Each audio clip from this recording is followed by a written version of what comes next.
은혜 받으실 하나님의 말씀은 구약성경 출애굽기 20장 1절에서부터 6절까지의 말씀입니다. 구약성경 112페이지에 있는 출애굽기 20장 1절에서부터 6절까지의 말씀입니다. 제가 봉독해 드리도록 하겠습니다. 하나님이 이 모든 말씀으로 말씀하여 이르시되 나는 너를 애굽 땅 종되었던 집에서 인도하여 낸 내 하나님 야훼니라. 너는 나 외에는 다른 신들을 내게 두지 말라. 너를 위하여 새긴 우상을 만들지 말고 또 위로 하늘에 있는 것이나 아래로 땅에 있는 것이나 땅 아래 물속에 있는 것에 어떤 형상도 만들지 말며 그것들에게 절하지 말며 그것들을 섬기지 말라. 나 내 하나님 야훼는 질투하는 하나님인즉 나를 미워하는 자의 죄를 갚되 아버지로부터 아들에게로 3, 4대까지 이르게 하거니와 나를 사랑하고 내 계명을 지키는 자에게는 1000대까지 은혜를 베푸느니라. 아멘. 저는 오늘 제1계명과 제2계명의 근본 진리라는 제목으로 말씀을 전합니다. 여러분 가운데 어떤 분은 지난주하고 설교 제목이 똑같네? 맞습니다. 오늘은 파트 2, 두 번째 이어지는 설교입니다.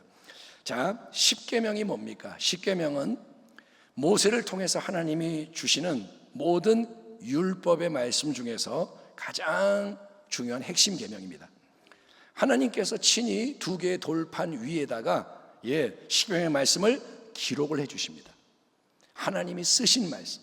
또 하나님은 그 10계명의 두 돌판을 언약궤 안에 집어넣어서 보관을 해라 명령하셨죠. 그거는 10계명의 진리라는 게 영원토록 기억이 되고 지켜지기를 원하신다, 이거를 보여주시는 겁니다.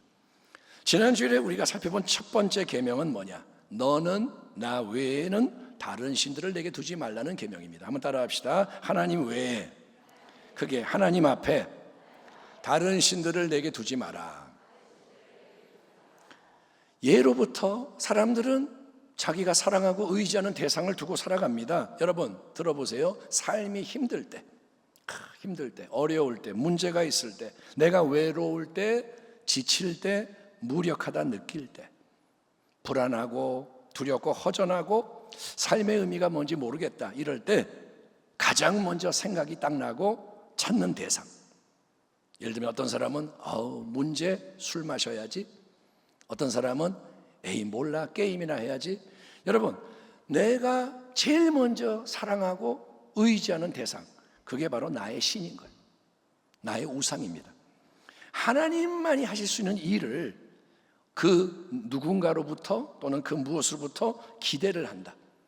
하나님한테 내가 소망을 둬야 되는데 이 어려움 속에서 이 사람이 도와줄 거야, 이게 나한테 좋아, 이게 뭐냐? 그게 바로 내가 사랑하고 의지하고 섬기는 나의 신이라는 거예요. 하나님 그것을 너에게 신이다라고 말씀하십니다.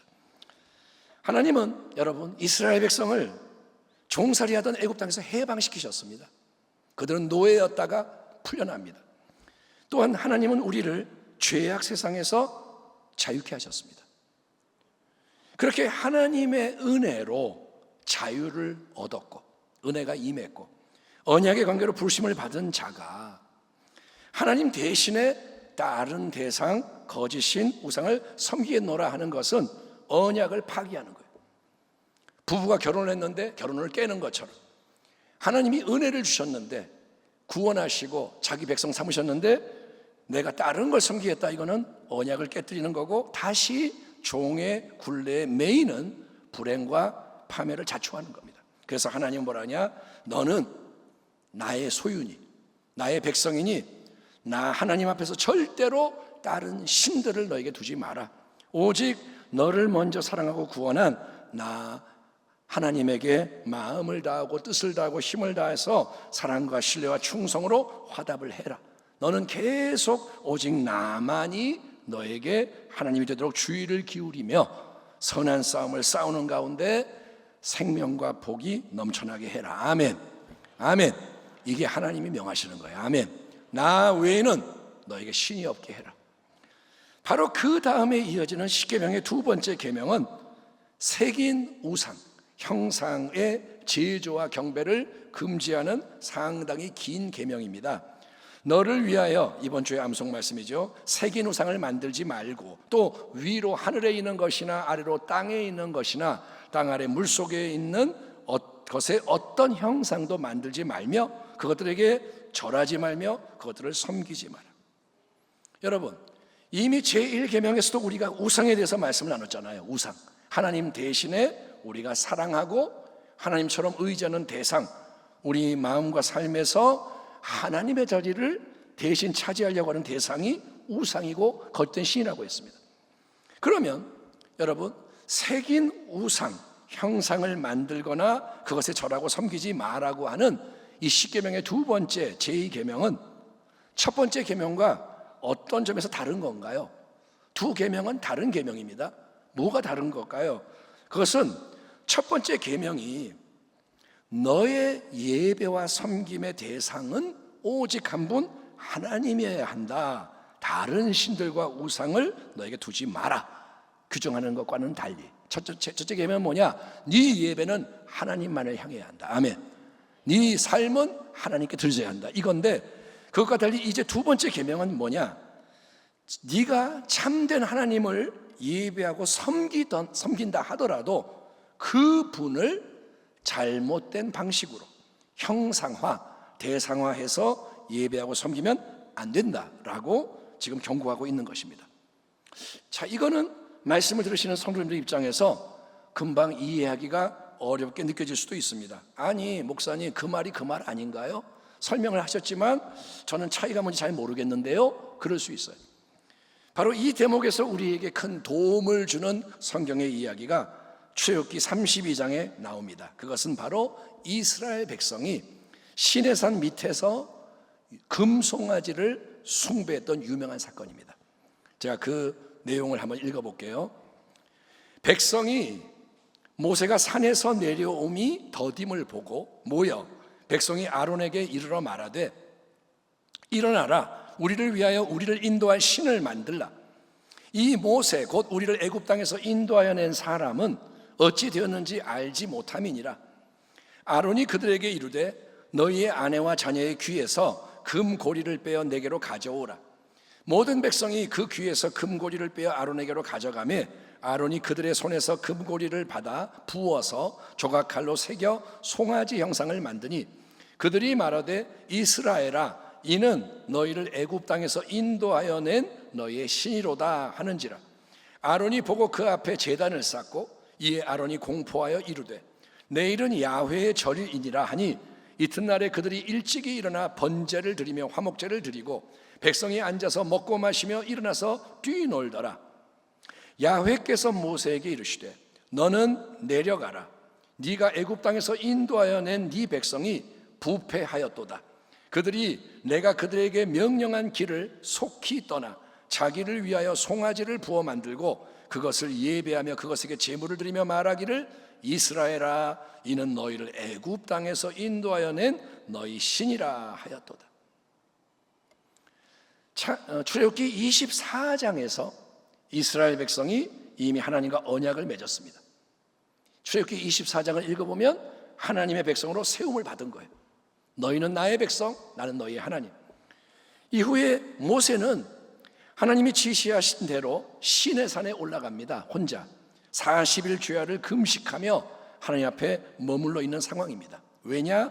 하나님으로부터 십계명의 두 돌판에 새겨지는 말씀을 받기 위해서 홀로 헌신하는 거예요. 하나님이 주신 사명이기 때문에 모세는 금식하며 하나님 앞에 있는 거예요. 그런데 여러분, 저 시내산 밑에서 기다리고 있던 이스라엘 백성은 많은 날이 지나가는데 30일이 넘어가고 40일이 가까워오는데 모세가 돌아오질 않으니까 동요하게 되는 겁니다. 자, 광야 한복판, 식량은 떨어져 가고 한번 생각해 보는 거예요. 어떤 상황인가? 광야입니다. 식량은 없고 뭘 어떻게 해야 할지 아무도 모르고 길도 모르고, 그래서 마음이 점점 더 불안하고 두렵고 염려, 근심, 걱정이 커지고 광야 생활로 피곤하고 지치고. 여러분, 이스라엘 백성은 지난 이 몇 개월 동안에 살아계신 야훼 하나님이 나타내신 엄청난 권능과 영광의 역사를 목도한 사람들입니다. 그들은 하나님을 체험했습니다. 그래서 하나님을 경외하는 반응을 보였고 두렵고 떨리는 마음으로 하나님과 언약을 맺은 거예요. 오, 하나님은 살아계시구나. 언약을 맺었어요. 하지만 여러분, 그 아무리 크고 대단한 체험을 했다 하더라도 감정의 격동과 흥분은 금방 식어버리고 사라지기 마련인 거예요. 한번 따라합니다. 감정은, 크게, 감정은 믿을 수 없다. 아무리 애굽 땅에서 10가지 권능의 기적을 보고 홍해가 갈라지고 애굽 군대가 진멸당하고 마라의 쓴물을 달게 만들어서 마시고 시내산에서 하나님이 큰 위엄으로 강림하시며 말씀하는 걸 다 체험했어도 눈앞의 상황이 확 안 좋게 바뀌고 다른 감정의 소용돌이가 치게 되면 사람의 마음은 아주 간사해서 이전의 모든 귀한 은혜를 싹 잊어버리기 십상인 거예요. 감정적인 신앙 한 방에 바뀌어요. 이스라엘 백성은 지금 여러분 언약의 백성입니다. 하나님께 속한 자입니다. 그래서 믿음의 담대함과 인내함을 시험받고 있는 상황인 거예요. 하나님이 계세요. 보고 계세요. 이스라엘 백성의 마음을 보시는 거예요. 하지만 그들은 이 요동치는 마음을 억제하지 못하고 다 같이 아론에게 우르르 몰려가서 한 목소리로 이렇게 요구하는 겁니다. 이보시오 아론, 당장 일어나시오. 이러고 있을 때가 아니요, 우리를 위해 우리를 인도할 신을 하나 만들어 주시오. 우리를 애굽 땅에서 인도하여 낸 이 사람 모세는 저 산 꼭대기에 올라간 다음에 지금 여러 날이 지났는데 살아있는지 죽었는지 아무 소식이 없으니 우리에게는 눈앞에 보이는 확실한 사랑과 의지의 대상이 필요하오. 당장 우리를 위해 그러니 우리를 인도할 신을 만들어 주시오. 여러분 430년 동안의 노예 생활에서 애굽 땅에서 그들을 인도해낸 분은 누굽니까? 살아계신 하나님이신 거예요. 아멘. 자기의 능력으로 해방된 게 아닙니다. 하나님이 해방시킨 거예요. 나는 스스로 있는 자다, 나는 영원한 자존자다, 지존자다, 전능자다 말씀하시는 하나님이 계시는 거예요. 그런데 보세요, 이스라엘 백성이 그 모세, 우리를 애굽 땅에서 인도해낸 모세라고 말하는 대목에서 우리는 뭘 알 수가 있느냐? 여러분, 이스라엘 백성은 눈에 보이지 않는 하나님보다 눈에 보이는 사람 모세에게 주목하는 신앙을 가지고 있었다는 거예요. 물론 하나님이 모세에게 권위를 주셨습니다. 모세를 택하셨고 모세와 함께 하시고 모세를 통해 기적을 행하신 게 사실입니다. 하지만 눈에 보이는 그 인간 모세가 위대한 역사의 주인공이 아니고 모든 감사와 찬송과 경배와 영광을 홀로 받으셔야 할 분은 눈에 보이지 않으시지만 모든 것 배워서 역사하시는 하나님이신 거예요. 아멘. 아무리 사람이 대단해 보여도 사람은 주인공이 아니에요. 하나님이 계시다는 거예요. 아멘. 하지만 이스라엘 백성은 눈에 보이는 인간 모세에게 주목하고 있는 겁니다. 그를 의지하는 거예요. 모세가 함께 하니까 우리를 도와줄 거야, 그러고 있는 거예요. 그런 까닭에 이제 눈앞에 환경이 안 좋게 확 변하자, 그러니까 이 사람 모세가 돌아오지를 않고 그가 죽었는지 살았는지 모르겠다 이 생각이 밀려오자 마음이 즉시 요동을 치며 더 이상은 안 되겠으니 아론, 우리를 위해 우리를 인도할 신을 빨리 만들어 주시오. 우리에게 필요한 것은 눈에 안 보이는 막연한 하나님이 아니라 눈에 보이고 손에 잡히는 하나님이니 그게 필요하니 그런 하나님의 형상을 만들어 주시오라고 요구하는 거예요. 자, 그들은 말합니다. 우리를 위하여 우리를 인도할 신을 만들어 주시오. 우리를 위하여. 이게 아주 중요한 말이에요. 우리를 위하여. 이스라엘 백성이 가진 신앙은 그러니까 어떤 신앙이냐? 그 신앙은 하나님 중심이 아닌 겁니다. 그 신앙은 자기 자신이 중심인 신앙인 거예요. 하나님을 조건 없이 먼저 온전히 사랑하고 신뢰하고 경배하고 섬기는 신앙, 신본주의가 아니었다는 거예요. 그냥 하나님은 하나님이십니다.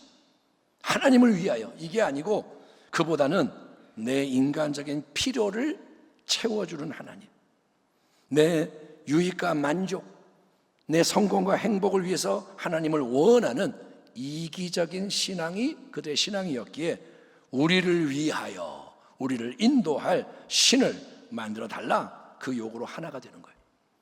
그 중에 제대로 된 사람이 하나도 있어서 이건 아니지 그래야 되는데 전부 다 똑같이 우리를 위하여 신을 만들어 주시오 하는 겁니다. 이때 아론, 모세를 대신해서 온 백성을 지도할 책임의 자리에 세워진 사람이었습니다. 하지만 아론은 백성 앞에서 올바르게 권위를 행하지 못합니다. 너희가 무슨 소리를 하는 거냐? 당장 회개하지 못할까? 하나님 앞에 새 은혜를 우리 구하자. 모세가 안 돌아오니 모세를 위해서 합심으로 기도하자. 그렇게 지도하지를 못하고 아론은 백성의 요구에 굴복해버리고 맙니다. 당시로서는 금이라는 게 가장 귀한 보물이죠. 아론은 뭐라냐? 자, 그러면 너희의 아내와 자녀의 귀에서 귀고리를 다 빼서 내게 가져와라 명합니다. 백성이 금 귀고리를 다 빼서 가져옵니다. 그거를 모아서 녹이고 주조틀에 부어서 그 다음에 조각칼로 거대한 송아지 형상을 아론이 새기는 거예요.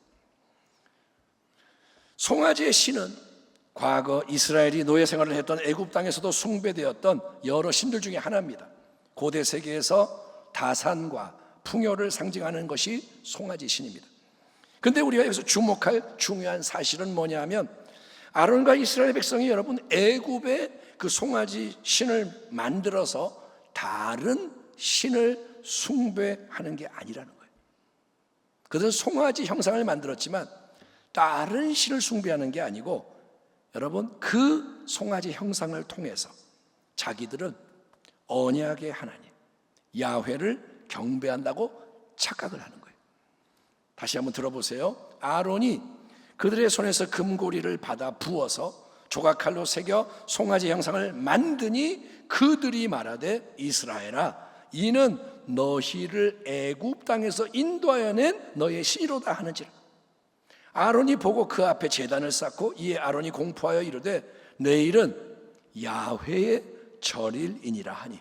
누구의 절기요? 야훼의 절이라 하니 이튿날에 그들이 일찍 일어나 번제를 드리며 화목제를 드리고 백성이 앉아서 먹고 마시며 일어나서 뛰놀더라. 여러분 그렇습니다. 아론이 눈에 보이는 금송아지 형상을 만들어서 탁 놓자 이스라엘 백성은 뭐라냐? 오, 바로 이 금송아지 형상이 우리가 섬기는 하나님이로다. 야훼 하나님이로다. 큰 권능으로 우리를 애굽 땅에서 인도하여 낸 하나님이 바로 여기에 우리 앞에 있도다 외치고 그 앞에 아론이 제단을 쌓고 다음 날을 여러분 야훼 절기로 지키게 선포하자 온 백성이 아침부터 열심히 광란의 축제를 벌이며 좋아 어쩔 줄 모르는 끔찍한 일이 일어나게 되는 거예요. 하나님이 보고 계십니다. 저 백성이 미쳐 날뛰는도다. 나는 야훼라 나 외에 다른 이가 없나니 나밖에 신이 없느니라. 예? 나는 빛도 짓고 어둠도 창조하며 나는 평안도 짓고 환난도 창조하느니 나는 야훼라 이 모든 일들을 행하는 자니라 하였노라. 아멘 합시다. 아멘. 아멘. 홀로 모든 걸 창조하시는 분, 빛도 하나님이 만들고 어둠도 하나님이 주관하시는 거예요. 아멘. 어둠은 마귀의 게 아니라 하나님의 손 안에 있는 겁니다. 예, 하나님은 영이시기 때문에 사람들의 눈에 안 보입니다. 하나님은 영이십니다. 그분은 스스로 계시는 분입니다. 영원하신 분. 따라서 하나님은 우리가 마음대로 접근을 해서 조종하거나 통제할 수 있는 분이 아닙니다. 눈에 보이지가 않지만 항상 온 세상 만물 위에 좌정하시며 동시에 모든 것 가운데 완전하게 역사하시는 분, 지금도 살아계시고 아멘. 모든 것을 주관하시는 분, 참새 한 마리도 그분의 뜻이 없으면 땅에 떨어질 수가 없고 우리의 머리카락 숫자까지도 세시는 분, 그분이 성경이 증거하는 우리의 하나님이신 거예요. 따라합니다. 하나님은 통제할 수 없다. 하나님은 내가 주물럭주물럭 할 수 없다는 거예요. 그런데 눈에 보이는 금송아지 형상은 어떠냐? 그거는 백성이 자기들의 금 귀고리 소중한 것 가치는 것을 빼서 바친 것을 모아다가 녹이고 붓고 조각칼로 새겨 만들어낸 여러분 금송아지는 인간의 작품이고 인간의 소유물입니다. 금송아지 사람이 만든 거고 사람 손에 있습니다. 보이지 않는 원하신 하나님을 눈에 보이는 이 작은 금송아지 모양으로 형상화한 거예요. 이게 하나님이 아닙니다. 그런데 하나님이라 그러는 거예요. 그러면 이 눈앞에 있는 형상은 항상 내 눈에 보이니까 보이잖아요. 언제든지 접근할 수 있고 경험할 수 있습니다. 자, 우리 금송아지 앞에 가자. 보이는 거예요.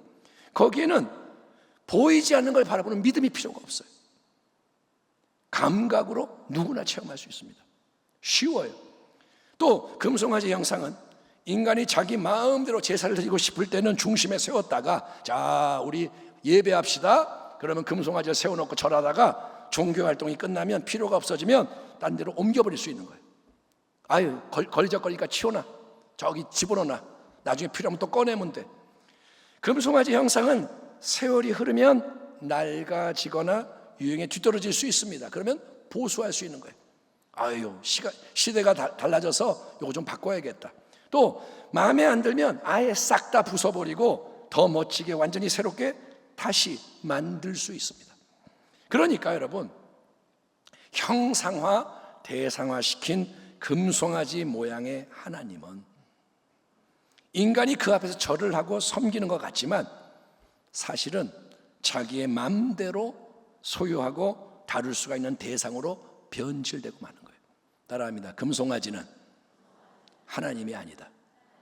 그거는 뭐냐? 내가 하나님이라고 부르면서 지 맘대로 하는 거예요.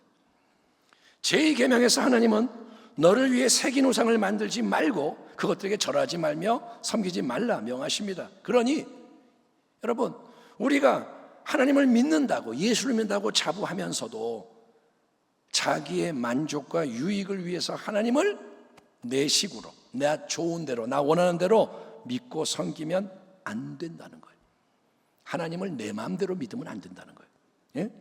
아무리 지극정성으로 내가 자주 예배를 드리고 열심히 헌신을 한다 해도 하나님이라는 분은 그분의 뜻대로 드려지는 참된 예배와 섬김이 아니면 기뻐 받지 않으실 뿐 아니라 오히려 그 모든 걸 가증스럽게 여기신다고 말씀하십니다.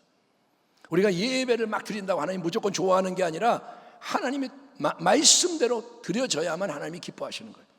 참된 하나님께 합당한 예배는 어떤 예배일까요?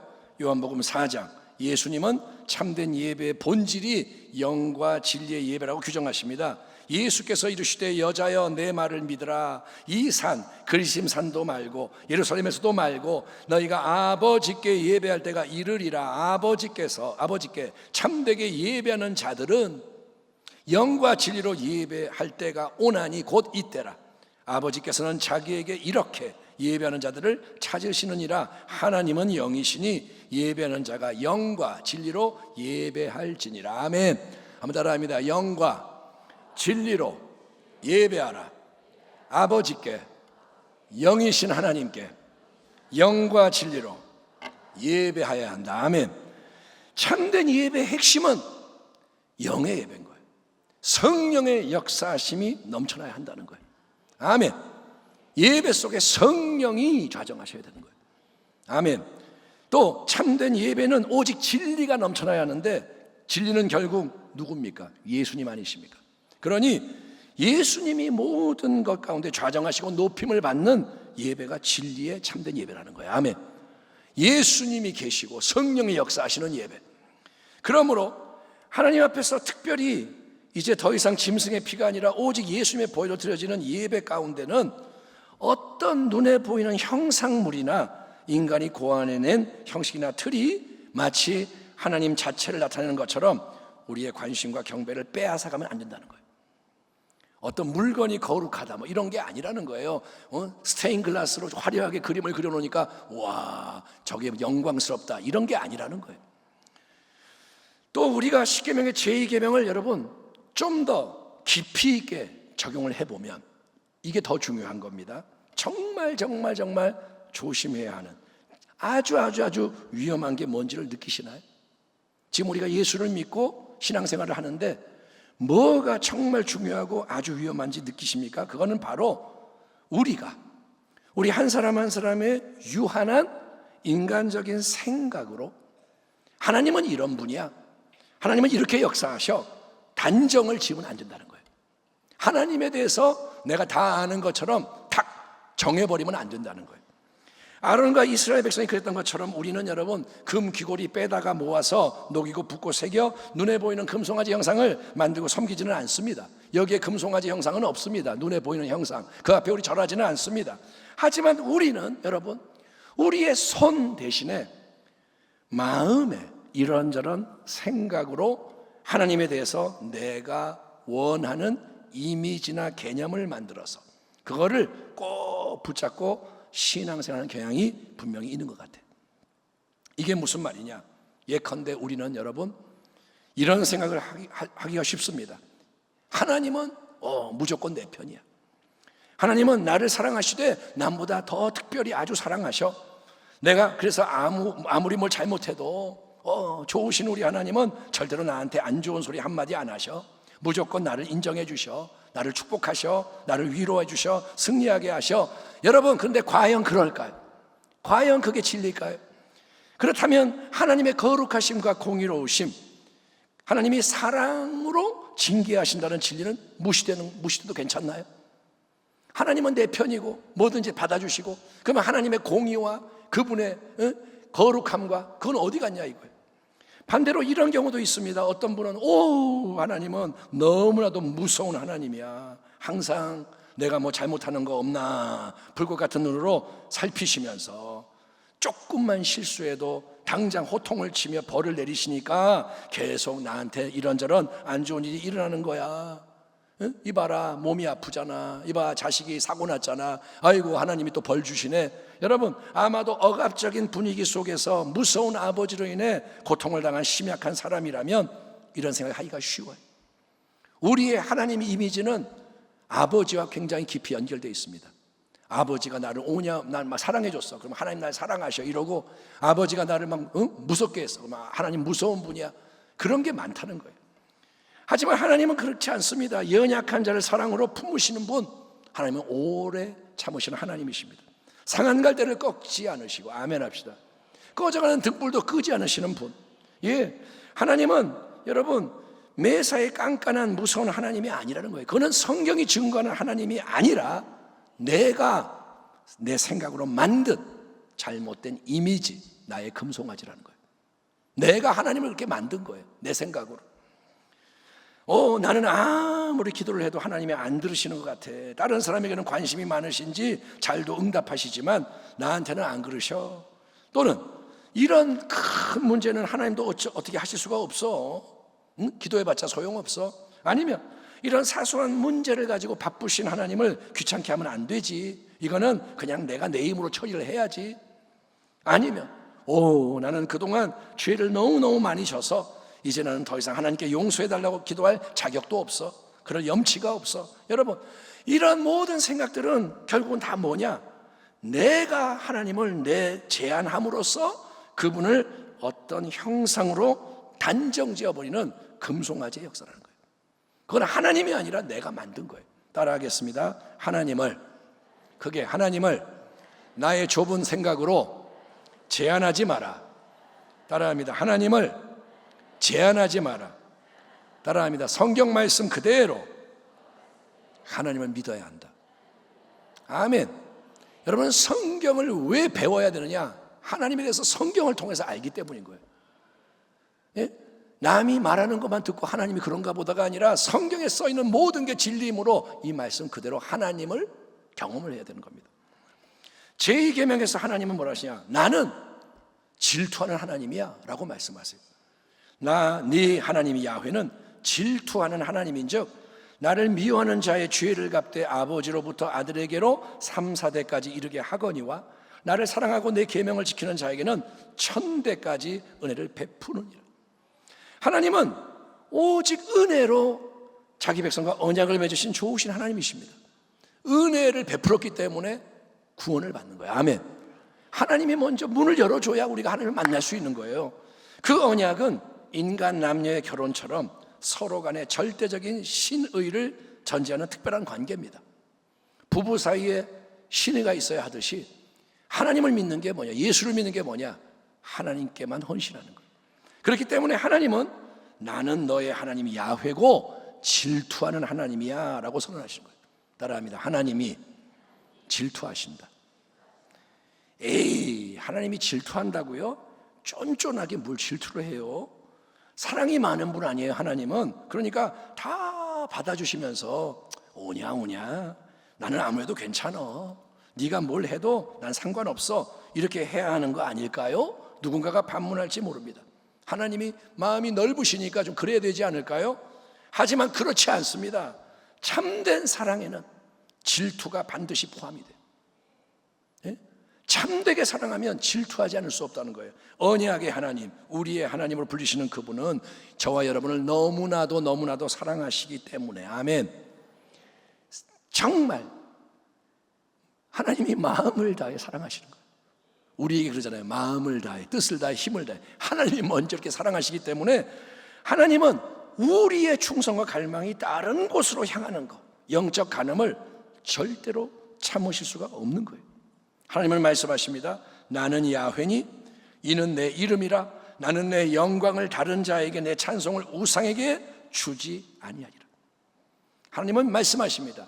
나는 내 영광을 빼앗기지 않는다. 내 찬송을 다른 게 가로채게 못한다. 그래서 하나님은 질투하시는 거예요. 하나님을 미워하며 범죄하는 사람에게 공의로운 징계와 심판을 내리시되, 여러분, 아들과 후손에게로 3, 4대까지 그렇게 하신다고 말씀하십니다. 이것은 자식과 후손이 부모나 선조의 죄 때문에 3, 4대까지 부당하게 형벌을 받아야 된다는 뜻이 아닙니다. 하지만 하나님은 다 보시고 아시는 거예요. 하나님 뭘 주목하시느냐? 부모나 선조의 죄가 지대한 영향을 미친다는 거예요. 그 누구보다 부모가 영향을 미치는 거예요. 그래서 하나님을 거역하는 죄는 여러 대에 걸쳐 자행이 되는 겁니다. 집안에 어떤 흐름이 있는 거예요. 그게 배이고 흘러가고, 그래서 거기에 따라 징계가 계속 임하게 될 거다라는 사실을 알려주는 거예요. 조심해라. 네가 하나님을 미워하고 범죄하면 그게 자식에게도 계속 그렇게 역사하고, 그걸 받아들여서 또 배워서 또 그짓하고 그게 내려간다. 그래서 형벌이 임한다 이거예요. 이와 달리 하나님은 뭐라냐? 하나님을 사랑해서 그분의 계명을 지키는 사람에게는 1000대까지 은혜를 베푸신다고 약속하십니다. 1000대까지. 이 말씀도 1000대까지 하나님이 자동적으로 무조건 은혜를 베푸신다는 게 아니라 그만큼 풍성하고 넘치는 은혜를, 징벌과 비교할 수 없는 크나큰 은혜. 아멘 합시다. 하나님의 징벌은 3, 4대지만 하나님의 은혜는 1000대를 향해 나가는 거예요. 그런 강력한 은혜를 부어주기 원하는 하나님의 마음을 표현하시는 거예요. 하나님은 좋은 걸 주기 원하시는 분이에요. 내 본심은 사랑이고, 아멘, 생명을 주는 것이다. 우리와 언약을 맺으신 하나님은 여러분 정말 좋으신 하나님인 줄 믿습니다. 따라합니다. 좋으신 하나님. 크게, 좋으신 하나님, 나의 하나님. 하나님의 마음을 그러니까 헤아리심으로 늘 찬양과 감사를 드리고, 아멘, 하나님을 알아야 돼요. 그리고 우리의 자녀와 후손을 위해서라도 하나님을 잘 믿고 섬기는 저와 여러분이 되기를 축원합니다. 우리 자녀들 잘 되게 하는 게 뭐냐? 하나님을 잘 섬기는 거예요. 십계명의 제2계명은 너를 위해 새긴 형상을 만들지 마 명하십니다. 하지만 하나님의 이 말씀은 세상에 존재하는 모든 형태의 그림이나 조각상 자체가 잘못된 거니까 없애버리라고 요구하는 것은 아닙니다. 세상의 모든 그림은 다 없애라, 조각상 없애라, 아닙니다. 그건 지나친 해석이요 과격한 적용입니다. 하나님은 여러분 모든 생명과 축복의 근원이시잖아요. 그러므로 하나님이 은사도 주고 재능도 주시는 거예요. 아멘. 사람마다 다르잖아요. 어떤 사람은 그림을 그리고, 어떤 사람은 노래를 잘하고, 어떤 사람은 운동을 좋아하고, 다 하나님이 주시는 거예요. 아멘. 그래서 그 은사 재능을 발휘해서 기독교 신앙의 관점에서 예술 작품을 만드는 거는 절대로 잘못된 게 아니라 정당한 거예요. 저도 뭔가 만드는 걸 좋아하는데 그게 우상이 아니에요. 그건 정당한 거예요. 성화나 조형물을 통해서 영적인 감동, 도전을 줄 수가 있습니다. 정말 은혜로운 그림을 보면 눈물이 흘러요. 예수님 영화를 통해서 수많은 사람에게 복음이 전파됩니다. 다만 주의할 부분은 그런 작품 보이는 것 자체가 예배와 경배 대상이 되면 안 된다는 것입니다. 하나님만을 경외해야 되는데 그것으로부터 우리의 마음과 시선을 이탈하게 만드는 것이 있다면 그 모든 것은 즉시 악한 게 되는 거예요. 아멘 합시다. 아무리 그림이 멋있는 그림이라도 하나님을 가리게 되면 그건 악한 거예요. 그렇기 때문에 항상 본질을 놓치지 않는 균형 잡힌 태도를 유지해야 됩니다. 지혜가 필요한 거예요. 따라합니다. 우리에게 지혜를 주옵소서. 은혜로운 예수님 그림, 감동적인 예수님 그림을 딱 보면 예수님을 더 친밀하게 생생하게 느낄 수가 있는 거예요. 기도를 할 때, 또 묵상을 할 때, 신앙을 생생하게 만들 때 예수님 그림을 딱 보면서 도움을 받을 수 있습니다. 그러나 예수님의 그림을 통해서만 은혜를 받는 신앙으로 굳어져 버리면 그건 위험한 거예요. 나는 이 그림이 없으면 안 돼, 이렇게 되면 안 되는 거예요. 예수님의 그림이 보이는 것이 살아계신 예수님께로 더 가까이 나아가는 것을 방해를 하는 우상이 되면 안 된다는 거예요. 이해되시죠? 예수님 그림은 은혜로울 수 있지만 그게 예수님께로 가는 걸 막으면 우상이 되는 거예요. 비유로 얘기하자면, 먼 나라에 애인이 있어서 편지를 보냈어요. 그래서 편지를 받고 좋아서 어쩔 줄 몰라요. 그걸 마르고 닳도록 품에 안고 읽고 하는 거는 이해가 될 수 있어요. 애인이 없으니까 편지를 가지고 좋아하는 거죠. 그런데 만약에 애인이 이제 돌아왔는데도 애인을 쳐다보지도 않고 편지만 갖고 있다면 그거는 잘못된 거죠. 그런 맥락에서 여러분, 십자가 형상물도 신뢰와 숭배의 대상이 되지 않도록 조심을 해야 됩니다. 교회 지붕에 십자가가 있고 강단에 십자가가 있고 사방팔방에 십자가가 있고 목걸이도 하고 그러는데 십자가의 모형 자체에 능력이 있는 것처럼 착각하지 말라는 거예요. 드라큘라 영화를 보면 드라큘라가 무서워하는 게 세 가지가 있습니다. 빛, 마늘, 십자가. 외우지 마세요. 또 받아 적는 사람이 있어요. 마늘. 드라큘라가 딱 왔을 때 십자가 이렇게 하면 십자가 이렇게 그런단 말이에요. 십자가만 내밀면 그래. 그런 거 아닙니다. 십자가 형상 자체에 능력이 있는 건 아니에요.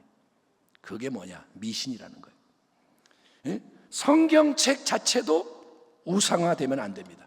이게 뭐냐? 이게 하나님의 말씀이니까 내가 이걸 들고 다니면 악한 게 나를 건들지 못할 거야? 그거는 뭐예요? 부적처럼 남용하는 거예요. 이게 부적인가요? 성경을 가까이 하지 않으면 아무 소용없어요. 집안에 말씀 액자 잔뜩 걸어놓는 것도 소용없어요. 그 자체의 능력이 있는 게 아닙니다. 여러분, 로마 가톨릭처럼 성화나 예수님의 형상이나 마리아상, 성인상 앞에서 기도하며 숭배하는 것은 당연히 잘못된 겁니다. 아무리 의도가 좋고 조심을 해도 경계가 모호해지는 거예요. 여러분, 성경적 근거가 없는데도 교회의 전통이나 오랜 관행이라고 해서 그것을 예배에 적용하거나 어떤 도입하는 것은 참된 예배를 오염시키는 겁니다. 어떤 전통 자체가 절대적인 것으로 우상화되면 안 됩니다. 여러분, 옛 가죽 부대를 고집하지 말라는 거예요. 아멘 합시다. 지금은 어떤 때냐? 새로워져야 하는 때입니다. 옛날 걸 붙잡고 이게 전부야 하면 안 되는 때입니다. 여러분, 새 가죽 부대에만 부어주시는 성령의 새 포도의 역사를 체험할 수가 없다는 거예요. 성령이 새롭게 임하셔야 돼요. 여러분의 마음이 새로워져야 되고, 아멘. 신앙이 새로워져야 돼요. 예배가 새로워지고, 아멘. 여러분의 충성이 새로워져야 돼요. 끝으로 이제 이 말씀을 짧게 덧붙여야 할 것 같습니다. 짧게 하지만 중요한 내용입니다. 하나님은 보세요, 너를 위해서 새긴 우상, 형상을 만들지 마라. 네가 하나님의 형상을 만들지 마라, 절하지 마라, 섬기지 마라 명하셨습니다. 여기 계신 하나님을 눈에 보이는 대상으로 형상화하면 안 된다는 거죠. 그런데 우리가 명심해야 할 사실은 하나님께서 스스로 그분의 형상, 그분을 나타내는 존재를 만드셨다는 거예요. 우리 보고는 하나님의 형상을 만들지 말라 그랬는데 하나님께서 친히 하나님 자신의 형상을 만드셨습니다. 그게 누굽니까? 바로 우리 인간이라는 거예요. 예? 하나님은 그분의 형상으로 지으신 인간과 특별한 사랑의 교제를 나누면서 그들을 통해 하나님의 통치를 모든 피조물 가운데 이루기를 원하셨습니다. 그게 하나님이 주시는 우리의 사명인 거예요. 하지만 아담 하와의 범죄와 타락으로 우리는 그 귀한 하나님의 형상성을 잃어버리게 되었습니다. 죄인으로 태어나고 어둠 가운데 있고, 그래서 하나님이 우리 인간이 스스로 할 수 없는 그 일, 구원의 새 역사를 우리 주 예수 그리스도에서 행하신다는 거예요. 아멘. 아멘. 예수님이 이 땅에 오시는 거예요. 그분이 누구냐? 그분은 하나님의 본체, 하나님의 완전한 형상이라는 거예요. 빌립에게, 제자에게 주님이 말씀하셨죠. 나를 본 자는 아버지를 보았거늘 어찌하여 아버지를 보이라 하느냐.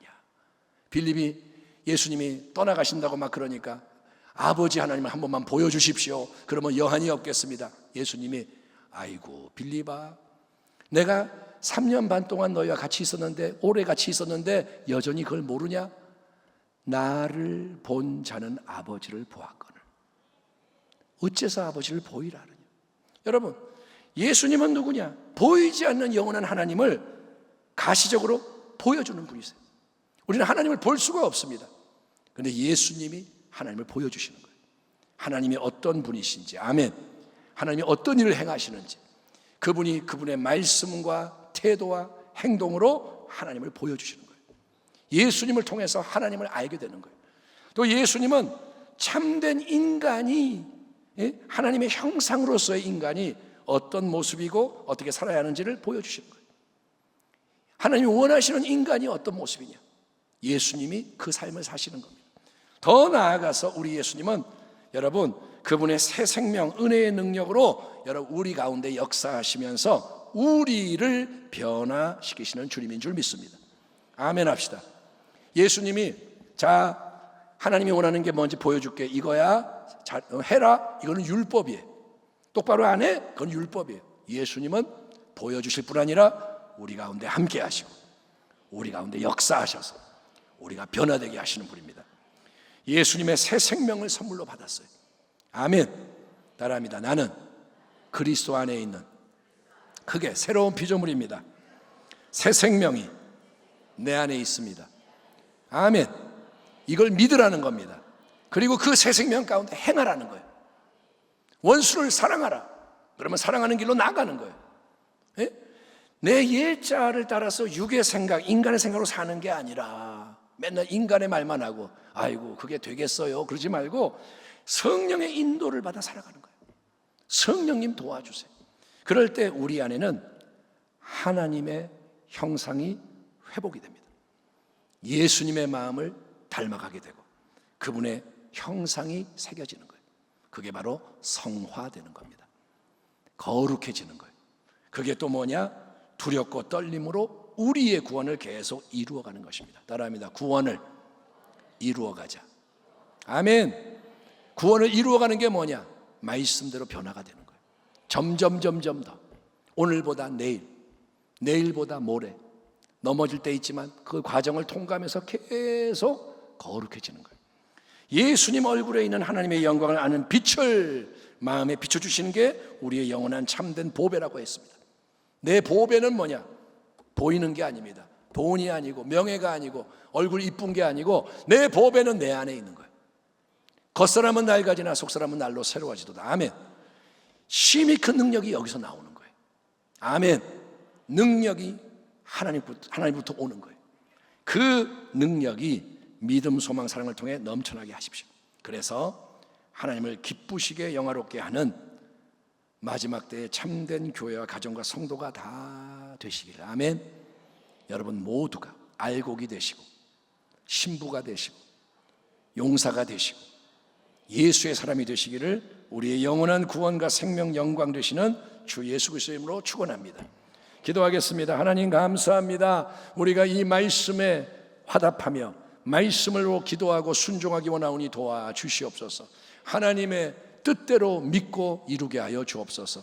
예수님의 이름으로 기도하옵나이다. 아멘.